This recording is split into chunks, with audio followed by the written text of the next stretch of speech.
What's up, friends? Welcome back to Stay Forth Leadership Podcast. As always, I'm your co-host and producer, Jonathan Collier, alongside Alan Briggs. And I get the pleasure of teeing up a fire episode today because on the show today, we've got Mac Lake back for a second time, stepping behind the mic with Alan Briggs. And trust me, you're not going to want to miss this one. So we're going to be talking about why your leadership development might be experiencing some hiccups, why it could be broken, and how to fix it.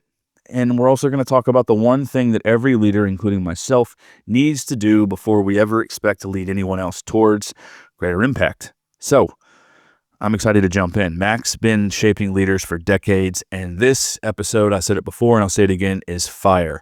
And I want you to hear me, whether you're a church leader, whether you're an entrepreneur, whether you're just trying to lead yourself better, whether you're trying to take your next right step towards leading from greater health so that you can lead with greater impact, this episode is for you. So let's go ahead and dive right in. We get it. You're busy. You want to grow, and we want to help.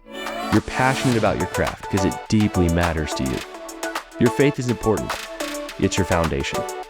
At Stay Forth, we coach leaders to avoid burnout, live and lead with clarity, purpose, and from a place of health.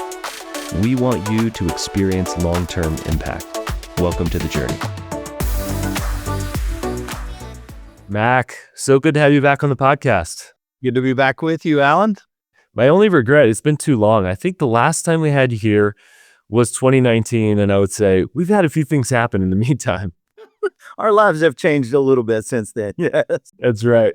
A few more wrinkles and a whole lot more experience we've had since then. Man, just let our listeners into a little bit of how you describe your work with leaders. Man, years ago, I began to hear and notice how leaders, churches, organizations, they struggle to reproduce leaders. Everybody talks about the importance of leadership development, but then when it got down to it, it seemed like everybody was struggling with it. In fact, there was a survey done in 2008 by Leadership Network that revealed the number one challenge in the church back then was leadership development. And in 2018, that Leadership Network recommissioned that study and found once again that leadership development was the number one challenge that churches face. And so I resonated with that because I was not a good leader as early in ministry, as a young man. And in fact, I had a group of 3 people walk in my office one day and say, "Mac, we love you, but you're just not a good leader." I had some similar conversations, by the way. It hurt, but it motivated me. And I knew I had to develop myself. And then once I developed myself, I was like, wow, okay, I got to figure out how to develop others. And as I began to experiment with it and learn and go, wow, it's not that difficult. Why are people struggling with this? And so over the years, I've built out a framework to help organizations develop more and better leaders. And so that's what we help people do. I love your work. You really talked leadership pipeline now for a really, really long time. That's been the work that you and your team have been about. And everywhere, I mean, I work with businesses, I work with nonprofits, I work with churches. Everywhere people are saying, where do we get good leaders? And it feels like people are saying leadership pipeline is dried up, i.e. we're not creating it any longer. And it seems like we're doing more leadership stealing or borrowing than we are developing. Tell me more about that and what you're seeing. Yeah, I mean, everybody's trying to find leaders. Everybody's trying to find leaders. And so I'm like, stop trying to find them and start trying to develop them. And I mean, I literally have denominations call me and say, "Hey, we're looking for a church planter in such and such city." And I said, "Well, do you have any churches in that city?" "Yeah, we do." Or I'll have a church call me and say, "Hey, we're trying to find a staff person for this position." "Well, do you have anybody internal?" "No, we don't." Or, I had a large multi-site church call me recently and say, "Hey, we're trying to find a campus pastor." And I was like, "Don't you have like 5,000 people attend your church?" And they can't find one. And so the reason we have a deficiency in our pipelines today is we never built a culture of leadership development yesterday. And if we don't start building a culture of leadership development or discipling leaders today, we're going to have a deficiency in our pipelines tomorrow. And so when I look and go, wow, there's this shortage of leaders, there's this shortage of church planters, there's this shortage of staff. I go, okay, the problem is a discipleship problem. The fruit of the problem is we don't have enough leaders. The root of the problem is we don't know how to disciple leaders the way Jesus did. And and so that's really what it boils down to is we've got to stop looking at people for what they are today and begin to look at them for what they could be 12 months from now, 6 months from now, if I intentionally took them through a development process. And that could be the game changer. You've been big on teams and developing your organizational leadership, but your recent book is Leading Yourself. So tell us why this one and why now? Yeah, it's a funny story. If you read Leading Others, Leading Leaders, Leading Department, Lead the Organization, those books match the leadership pipeline, right? And every one of those books, in the intro, I say, I am not going to write the book Leading Yourself. And people would ask me, why aren't you going to write that book? And I said, well, the world doesn't need Mac Lake's voice in leading yourself, in how to do Bible study, how to share your faith, how to pray. There's so much good stuff out there on that. So I want to go write that book. And then I had a pastor call me about 15, oh goodness gracious, probably about 18 months ago now. He called me and he said, man, we use your series. We love it. But Mac, we're waiting on Leading Yourself. When is that going to come out? And I said, John, I'm not going to write that book. And he said, but you need to. And I said, no. And I explained why. He said, that's not what I'm looking for. I need my team members, my people to have emotional intelligence. They need to know what their life mission is. They need to know how to be teachable. They need to know how to be a part of a team. I was like, oh my gosh, I never thought about that. And so I began to get feedback and input from people that were using the series. And I said, okay, if I wrote this book, what would you want in it? And got a ton of feedback. And so, yeah, I ended up writing that book and releasing it January of this year, 2025. And I'm just been floored at the response. And all the other books, I tell people, when you use them, don't take more than 3 people through at a time. It's really best used in triads. It's an apprenticing tool to apprentice leaders up your pipeline. But with this book, I wrote it so that it could be a small group study and small groups could actually go through this together. So we've got several churches that are buying it for all their small groups and going through as a small group study. And now there's a little hidden secret in it when it comes to leadership development, because chapter 1 is how to live on mission. And you write your life mission statement using a little formula, real simple formula that I give. And then chapter 6 is developing your influence. So the idea is let's whet their appetite by helping them discover their mission, teach them a few things, and then let's hit them with, you should be developing your influence. Now, maybe there's an interest in going to the next level and being a leader. And simple really is winning the day today. And I think for a couple of different reasons, is that maybe as you were entering ministry, I know John Maxwell had a big impact on you. There was a lot in that personal development piece, but people are not being mothered and fathered like they used to be. The development programs are not as robust as they used to be. And so people are starting in their 20s with very little leadership training, or just, like you say, basic self-awareness training. And some of the things that were just normal and natural you had to go through, people aren't. And secondly, I think it's just overwhelming. There's so many resources out there that people are like, give it to me simple. What does this look like? And so I could see for various reasons why that would be winning the day. I love this phrase you use, pre-leadership. Talk to us. What is pre-leadership and why is it really important? Yeah. There are so many people out there who have leadership potential. I don't believe everybody's a leader. I believe there are some people that they're just born team members and that's what they want to do and that's what they want to be. And that's cool. There's nothing wrong with that. But I do believe there's a lot of people out there with leadership potential, but they don't see it in themselves. And so my hope is that this material will stir something in them to give them a hunger for leadership. And so that pre-leadership is, okay, hey, maybe I do have potential. Maybe I can start exercising certain competencies and gain greater confidence so that I can eventually lead one day. And so, I believe there's leadership potential in people. We just got to see it, draw it out, give them some tasks that will give them a taste of leadership, so that eventually they can step into that. But I think one reason, I was speaking at a conference. It was a church conference for their all of their leaders, and before I walk on stage, they had three leaders get up and give a testimony, and like a 2-minute testimony. Alan, all three stood up and said the variation of something similar. Hey, I'm not really a leader, but this was one of the men's small group leaders. There was a women's small group leader and a children's leader. The other one got up and went, well, I really don't consider myself a leader. And the next one got up and said, well, I'm not really a leader, And I think there's this mentality among believers. Well, I'm not really a leader. And I actually addressed it in front of the crowd that day. And I said, man, I appreciate your humility. I really do. And I know you're saying it from a spirit of humility, but be careful, because sometimes I think we're saying it not in a spirit of humility. We're saying it out of a spirit of feeling deficient or inferiority and so insecurity.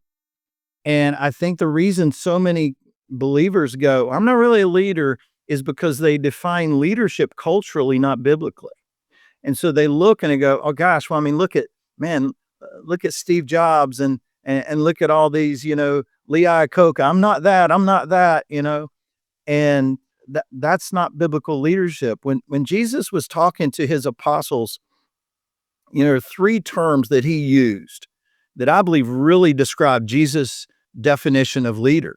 He said, your servants, your disciples, which is learner, and your apostles. And my definition of that is culture shaper. And so, man, a Christian leader is somebody who is continually learning and whose heart is to serve others and help shape the culture around them. And if we could define leadership culturally instead of define it biblically instead of culturally, I think we might be able to get more people on board. But man, that cultural definition of leader scares people. A couple of minutes ago, you said the word confidence, and that has been coming up with almost every single person that I coach in the last 6 months. So there's something there. There's something in the water right now. How does a leader's confidence grow? Yeah, great question. And it's such an important question, because when I'm working with a church in particular, they will find a potential leader, and they might do, they tell me they do development. Yeah, we train, they shadow for 2 weeks, and I just, shake my head. And they'll shadow for 2 weeks and say, okay, watch this person lead. And then we're going to give you your own team or your own group. And this person just said yes to Jesus. Yes, Jesus, I will lead. I will lead. I will try to make a kingdom difference. They say yes to that. And we do leadership development malpractice by letting them shadow somebody for 2 weeks, and then we give them their own leadership group. Over the weeks, things don't go the way they thought they would. They're not experiencing the joy. They're not experiencing the success. They're not experiencing the fruit. They're experiencing frustration. Normal leadership experience, right? But they don't know that. And because we didn't do leadership development with them and we threw them in so quick, they eventually go, hey, you know what? They come to us and they go, you know what? I got really busy. My schedule's changed. I'm not going to be able to do this anymore. And we look at them and go, oh, I knew they weren't committed. It wasn't their lack of commitment. It was their lack of confidence because of our lack of training in their competencies. And so people are losing confidence because they're not getting swings at the plate in the batting cage. You got to put them in the batting cage and let them get some hitting practice. And, like I said, most churches, you get 2 weeks. All right, 2 pitches in the batting cage, then boom, you're in the game. You're going to strike out. And so what I say, it takes a season for a leader to season. So at a minimum, let's let a potential leader apprentice for at least a semester, and let's walk them through For example, leading others, it's you pick 5 leadership competencies out of 8, and you walk them through those over a semester. You give them opportunity to lead in the context of your group or your team. You give them a task before you give them the title. And by giving them the task and giving them feedback and giving them a chapter on how to provide feedback, how to be a team builder, how to disciple others, how to facilitate discussion, these very practical competencies. You give them content to learn those things, practice in the context of your group or team, giving them feedback and talking to them about it. Their confidence grows as well as their competency grows. And then that means your retention is going to stay higher. Yeah, absolutely. Absolutely agree. And yeah, how do you get time for your competency to grow without reps? And then how do you get reps over time if you haven't been trained well and given space? And I think a lot of this, we're moving in a fast culture right now. Again, if there's a leadership deficiency, you look around, first person that puts their hand up, we can live out of scarcity or desperation. And platforming people too soon can cause a lot of damage. Like you say, leadership malpractice. This is no joke. And just throwing people in sometimes, go ahead and swim. Just learn how to surf out of first break. No problem, right? And we wonder why maybe people are reticent to lead. That creates some baggage in people too if we don't do it right. It does. And Alan, something I've been teaching a lot the past 2 years, I created a chart. It's the chronological public ministry of Christ. And it's laid out 26 through 30 AD, winter, spring, summer, fall. And when you study the chart, we know what Jesus did, but a lot of times we don't know when he did it. And when you look at this chart and you see when he did what he did, it is enlightening. I mean, and what a lot of people don't realize, when you study through the Gospels, you're only getting a look into 52 to 58 days at most into the life of Christ. So it's important to know what he did, but also when he did it. Well, what's fascinating, his public ministry started in the fall of 26 AD with his baptism, and he met 5 of what would be his apostles at one point. But in the fall of 26, he meets 5 of them. Well, it's 1 year later. I mean, it's a whole year goes by before he calls 4 of them to be his disciples. That's not leadership. That's followership. He discipled them for 9 months. And then 21 months into his public ministry, that's when he went up on a mountain. He prayed all night without ceasing. Only time that Greek word is used of Jesus in Luke 6. Prayed all night without ceasing. Next morning, he comes down to the bottom of the mountain, and Luke says he called all of his disciples to himself. There could have been hundreds. And from among them, he chose 12. He designated them as apostles. And so that's a different designation than just a disciple. And so what he's doing 21 months into his public ministry, he's saying, now, I've met you guys. I've hung out with you guys. I've interacted with you guys. I've vetted you guys. And out of all of you guys, I'm picking 12 of you. And now I'm going to spend a disproportionate amount of the next 24 months. I'm going to spend a disproportionate amount of my time with you 12. And I'm going to develop you to do what I do. And that's what he did, especially when you look at 29 AD. He withdrew and did at least 4 out of the country mission trips with his 12 to get away from crowds in order to teach them and sharpen them. But what's even more fascinating, in Luke 6, he designated them apostles. In Luke 9, which is 6 months later, he gave them authority and power. And so Jesus' training process is select, train, empower. He didn't give them authority and power until after he did 6 months of intense apprenticing with them in 28 AD. And so Jesus was very slow in the process. Most people think, well, he was baptized, he did his temptation, he got 12 guys together and went and changed the world. Chronologically, that's not how it happened. We read it in 10 minutes, so we figured it just happened in 10 minutes, right? Talk about apostles. What would be some other modern day examples of these apostles or culture shapers? Yeah, I mean, when Jesus called these guys, he said, I designate you as apostles. We know that Greek word means representative. But when you go back 400 years before the life of Christ, it had even more meaning to it. It was a word that was used of someone who was sent. someone who was sent, like a captain of a ship, would be sent by the king to go explore the coast to find uncolonized land. And when they would find uncolonized land, they would stop the ship, get off, and begin to build a city or a colony that's reflective of the king's culture. Or in Israel, they would know this, first century Israel, they would know this well. A military commander would go into, like, Sepphoris. Sepphoris was a town in Israel. They revolted against Rome.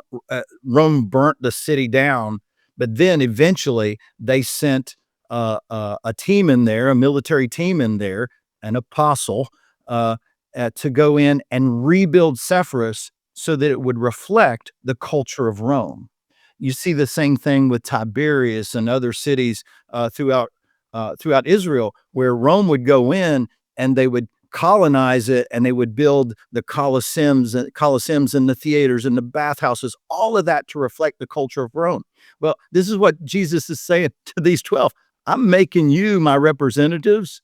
And when you go into enemy territory, I want you to colonize it to reflect the culture of the king. And so that's somebody that's a Christian business leader, a pastor, a church planter who's going brand new into a city and going, man, I want to see this city transformed for Christ. Or a new CEO going into a company and going, okay, I want to use what freedoms I can and the influence I can to change the culture of this place to reflect the culture of Christ. And so, man, when we begin to see it's not just being a learner, it's going beyond that. And this is why I think pre-leadership is so important. Let's learn to lead ourselves well so that we lead ourselves well, so that when we're leading others, we continue to lead ourselves well and we be effective in shaping the culture around us. Because our credibility, your credibility is based on how you lead yourself. And so many people do not lead themselves well, and they destroy their credibility to influence others because they're not leading themselves well. They don't have they're not emotionally healthy. They're not spiritually healthy. They're not physically healthy. And this is something, pastors, I know you're big on this, your sabbaticals and the rhythms of life that you emphasize with pastors. This is so important because it's the quickest way to lose our credibility is not lead ourselves well. Everybody's watching all the time. And why would we want to submit ourselves to somebody else's leadership and influence if we look and go, man, that's not the kind of life I want to reflect? I know you're big on physical health. This has been huge for me, especially for the last year.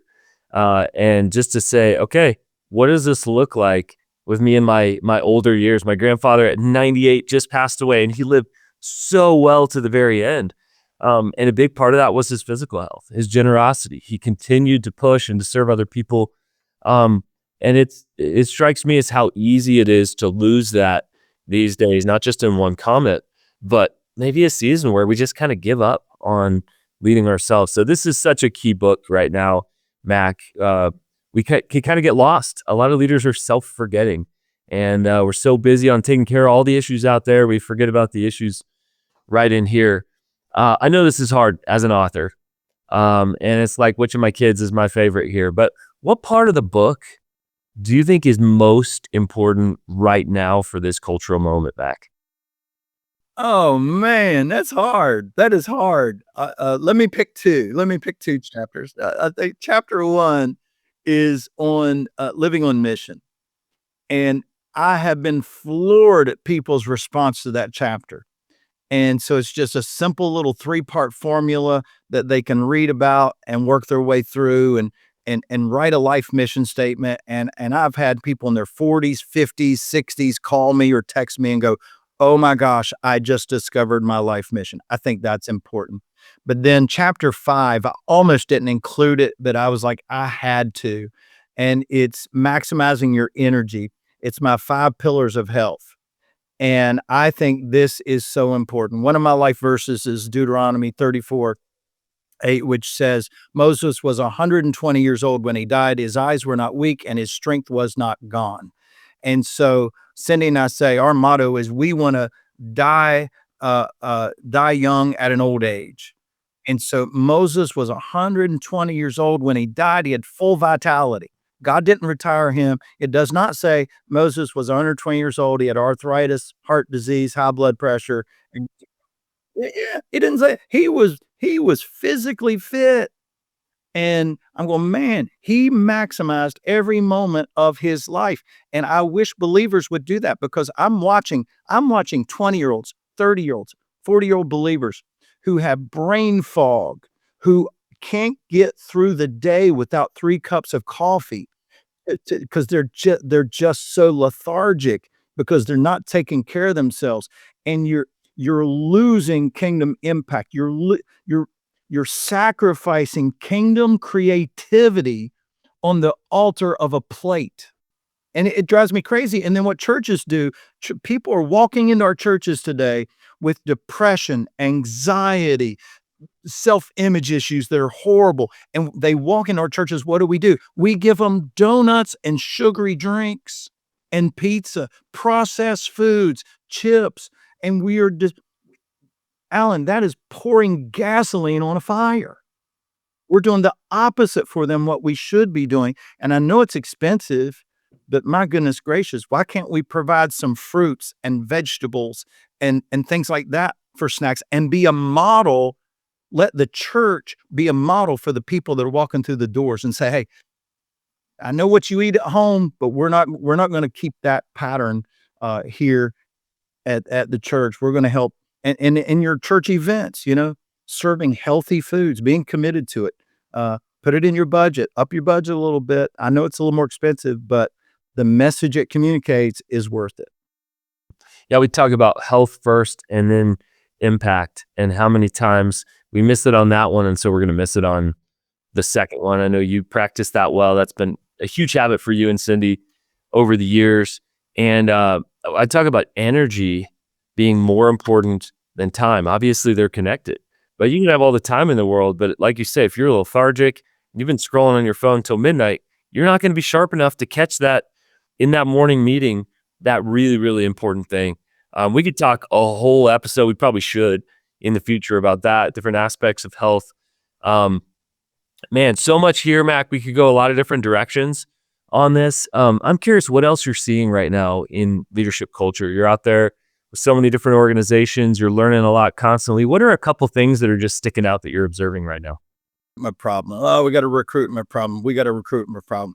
I sort of disagree with that. I don't think we have a recruitment problem. I think it's probably more of a retention problem than a recruitment problem. I think we recruit, we place, we don't train, we lose. And so we cycle through the volunteers, and now we can't find anybody else because we've placed people without developing them.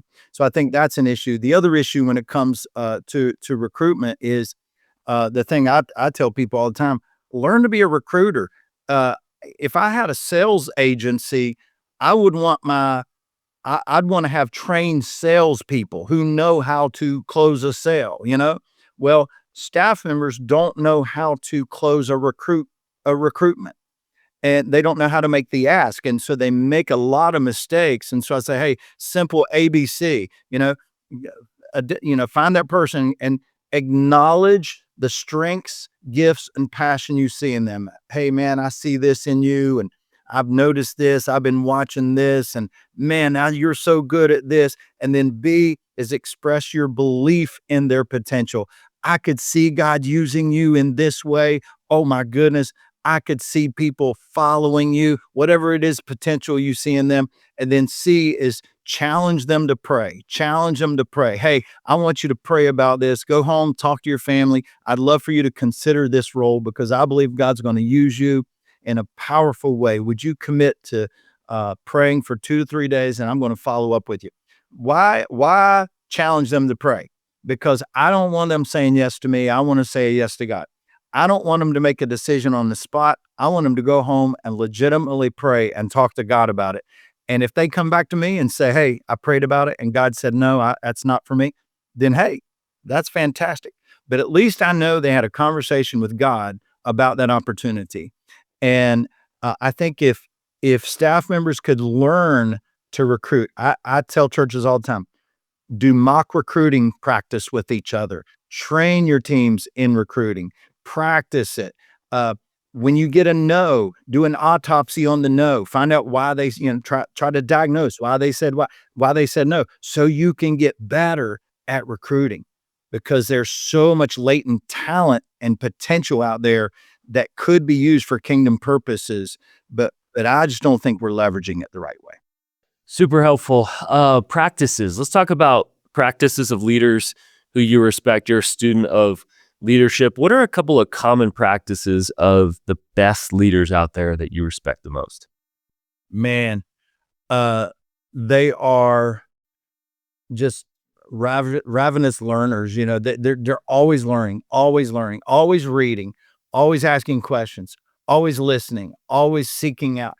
I, Alan, I was with I was speaking with John Maxwell at a conference about a few months ago, and he came in on day 2 and was sitting there having lunch with him, and he said, "Hey, didn't you speak yesterday?" And I said, "Yeah, I did." He said, "What'd you talk about?" And I said, "I talked about personal development." He said, "Walk me through your talk. I want to learn. I want to learn what you taught." I'm going.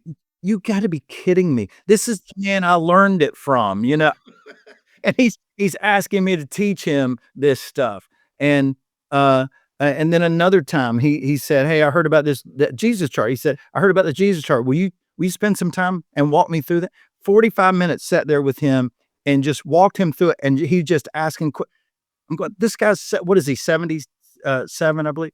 Getting close to 80, yeah. And he learns all the time. He learns all the time.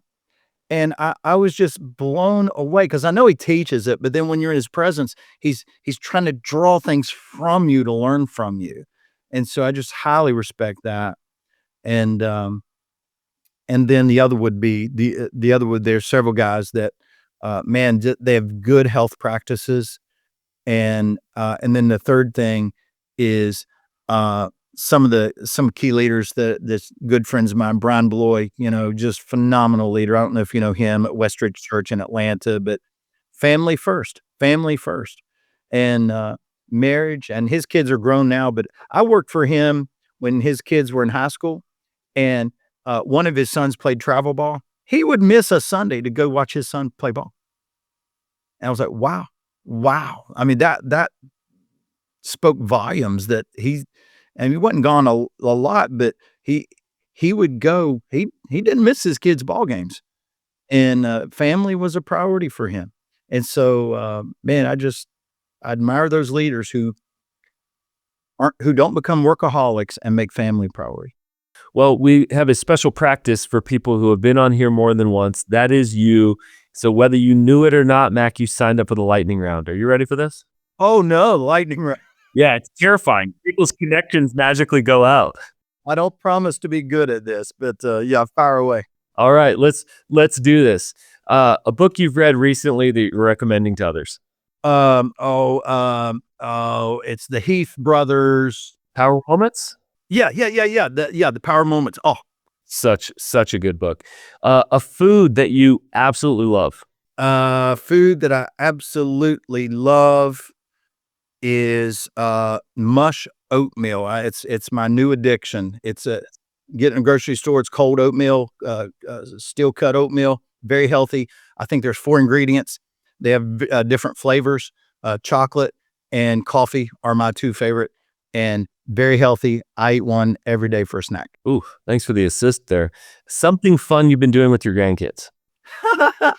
Yeah. So I have something called Pops TV.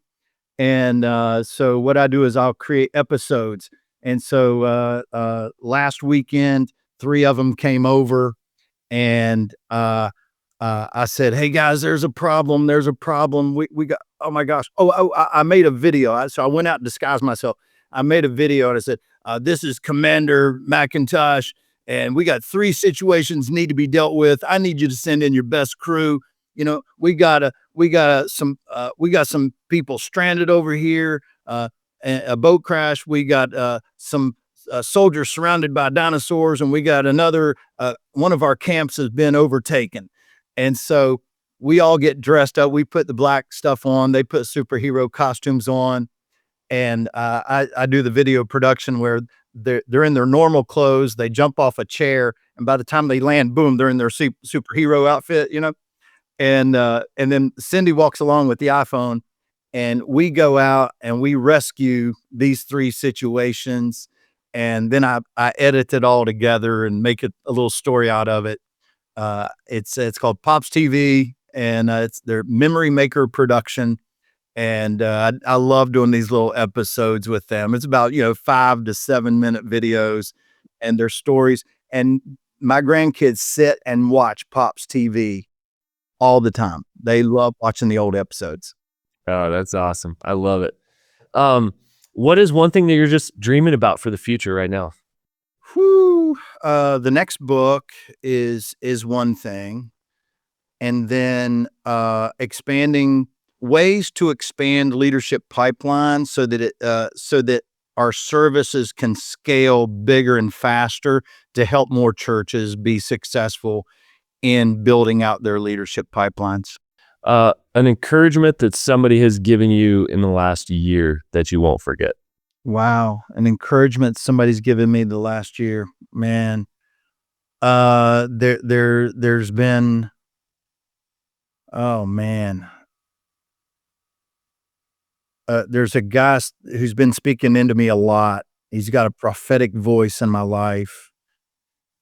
And he challenged me because he said, Mac, don't carry the cross that you haven't been given. Carry the cross that you've been given. And he said, sometimes I think you carry a cross that you've not been given. And it's carrying the weight of of building my business and the finances of paying, our team well, and those sort of things. That becomes a cross. And he's like, God doesn't want you carrying that cross. So figure out the cross he wants you to carry that one, and let him, carry the stuff that he don't want you carrying. And that's been a huge encouragement. Not always easy to do, but it's helping me focus on, okay, what do I need to be doing and what do I not need to be doing? Wow, that's good. And one last question. One thing you bought under $25 that you would recommend other people also pick up? Oh gosh, under $25. Okay. I would say, this was $10, and so this is 25 ounces of filtered water that I can put in here. That way I get my 96 ounces of water every day. I believe it's 67 to 70% of Americans are dehydrated. And that will hurt your cognitive health. It will hurt your cellular health. And so go buy a good water bottle. Figure out, you want to drink half your body weight in ounces of clean water, not plastic water, not tap water, but purified water. And if you can get half your body weight in a day, and what this allows me to do, I know I've had two and a half of these today. So that's about, 60 some ounces today. And so I only have to hit 97. So I'm almost there for the day to stay hydrated, and your cells love it. Your brain loves it. So invest in something under $25 that will improve your health. Love it. Mac, I love how you're shaping so many leaders out there. You're a super multiplier, pouring your life into others, pouring their lives into others. To watch that chain reaction, it's got to be really fulfilling. Grateful for you, and so many of the things that you do are so close to our heart here at Stay Forth. Great to have you on the podcast, and keep up the great work. I love you, man. I love what you're doing, and you keep up the great work as well. Thanks for this opportunity.